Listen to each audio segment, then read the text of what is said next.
આ જગ્યા ફુલસરિયા હનુમાન દાદાની જગ્યા ખૂબ જ પ્રાચીન છે અને આજથી પહેલા સર્વપ્રથમ અહીંયા મેં ગરીબદાસજી મહારાજને મંચ તરીકે દર્શન કર્યા.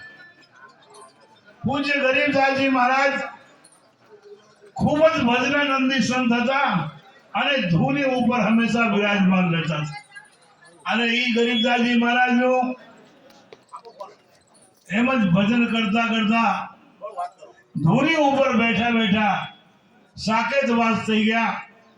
ત્યારે બધાના સંમતિથી આ જગ્યાનું સંચાલન પૂજ્ય ગંગા માતાને હાથમાં દેવામાં આવ્યું અને ગંગા માતાએ આ જગ્યાની દેખરેખ રાખતા અને એ સમય દરમિયાન 79-80 ના સમયમાં 78ની સાલમાં શ્રી પ્રયાગદાસજી મહારાજ અહીંયા આવ્યા અને ગંગા માતાએ સર્વસંમતિથી પ્રયાગદાસજીને એ જગ્યાના મહંત બનાવ્યો.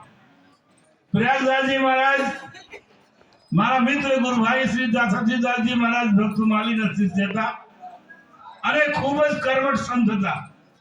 એમની આ જગ્યાના ઉત્કર્ષની ખૂબ મોટી ભાવના હતી.